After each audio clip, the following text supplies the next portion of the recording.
I am so excited that you're here on my show today. Thanks for being here. Yes, thank you for having me. Yes, now you are a marriage and family intern.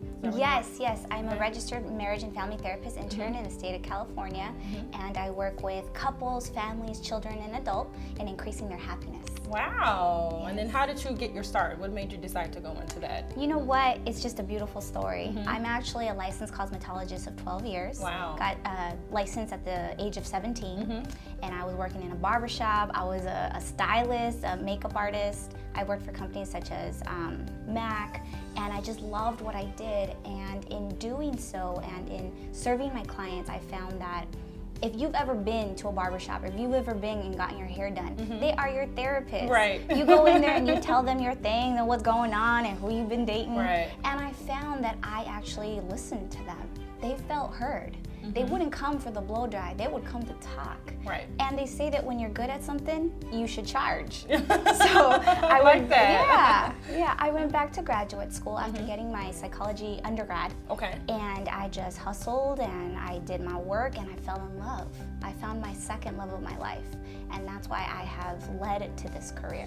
Wow. Yeah. Well, congratulations to Thank you. I mean, that's an amazing story, and how you took something as simple as just being there for other people and listening, and you turn it around into a career for yourself. Yes. So kudos to you. Well, that's exactly why I chose you to help me out. I've got some Ask Chundria about love questions and letters from some of the viewers out there, and so I'm no expert, but I would love your recommendations today to help some people out there that have some questions. You down? Wonderful. Yes, absolutely. All I'm righty. excited. Let's see. Okay. You're going to get juicy. So, All right. The first letter. Dear Chundria, my in-laws are driving me crazy, and my husband isn't making it any easier. It was my husband's idea to move in with them for a year to save up money to buy a house of our own in another state. I'll start over. Dear Chundria, my in-laws are driving me crazy, and my husband isn't making it any easier. It was his idea to move in with them for a year to save up money to buy a house of our own in another state. As a young bride, I wasn't crazy about the idea, but I supported it. Now, 4 years later, and a few setbacks, we are still living in his childhood home with his parents and siblings. When I bring it up, he gets so annoyed, and we end up arguing every time. He assures me that this is temporary, but after 4 years, I don't know if we'll be moving anytime soon. I believe he's afraid to leave the nest, and we argue so frequently that I wonder if our relationship will be able to survive. Naomi R. wants to know, what should she do? Naomi, you are not alone. In-laws are definitely a tough subject, just because you love them and you need your own civil distance. Love them, but from afar. So I think the best recommendation here is definitely develop a better communication with her husband, because that's where the love is. That's where you need to grow, just like a plant. The best solution I hear is improving the communication with I statements. Oh, I see. So it's possible that he might become reactive or upset or just not want to talk about it after a while, because it's attacking language versus providing a solution or a suggestion. There's a big difference between, my love, I feel upset when such and such happens in this home, versus, you never hear me out. We're never moving out. It's the extremes of never and always. So as long as you improve the I statements and get those rolling, we will get communication flowing, and something will come from that. What the outcome is, who knows? But if you have a better communication with your husband, you could be in a box and still be in love. Wow. Great advice. Yes. Great advice. Yes. Thank you. You hear that, Naomi? Just talk it out. Don't make any rash decisions. Okay, the next one. It says, Dear Chundria, my 16-year-old daughter wants to go on birth control pills. Her mother and I are divorced and have a difference in opinion. My ex-wife would rather support the idea rather than become a grandparent sooner than later. Personally, I feel she's giving our daughter a pass just because she has a boyfriend now. I feel we should be firm and put our foot down on the fact that she should not be having sex, boyfriend or not.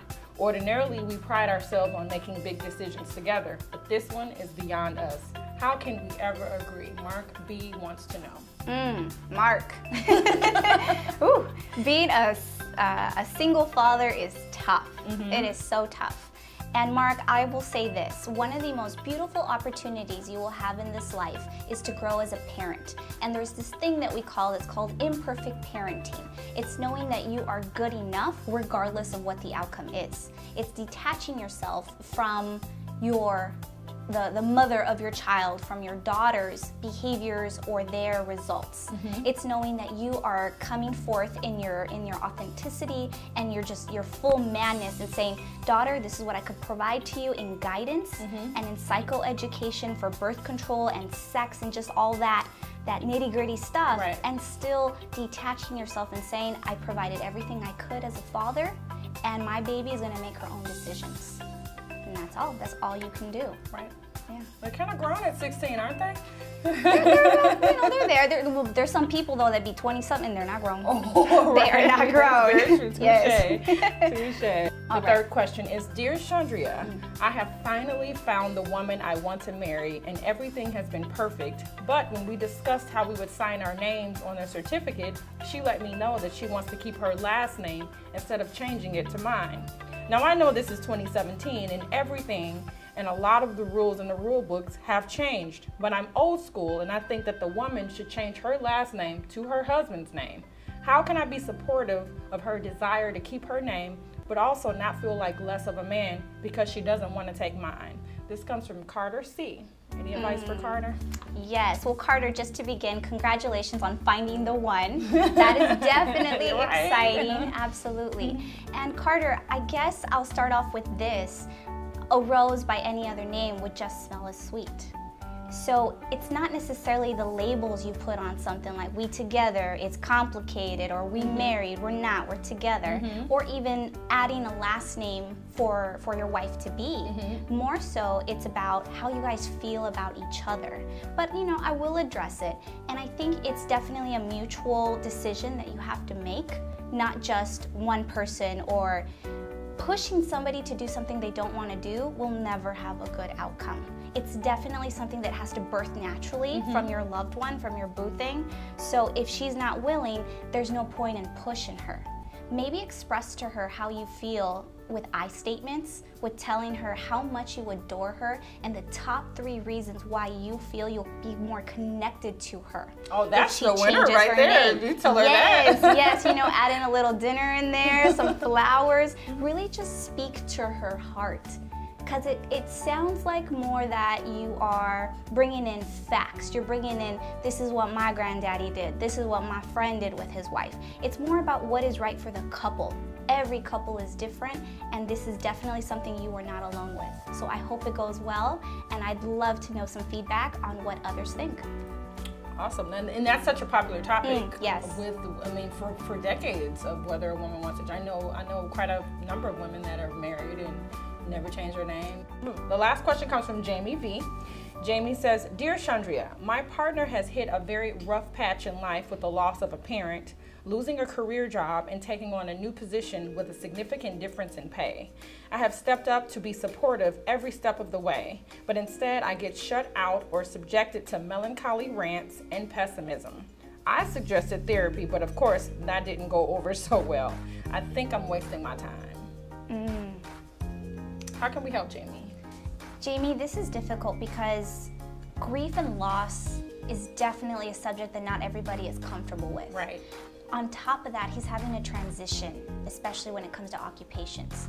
So what comes to me in just listening to what it is you're needing guidance in is not so much providing a solution to your husband, but just simply being there for him. Just hearing him out. The gift of being truly present.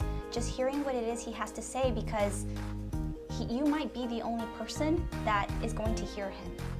And in time, he will find his own path. In marriage, it's not so much about saving one or the other, but just truly being there for them and catching them when they fall. And it seems like your husband has fallen at this point. So just gently be there for him and help himself pick up to where he wants to be, not necessarily where any of us think he should be. Wow, excellent advice. Well, I thank you today for helping all of my viewers today with their personal questions, and you've been excellent.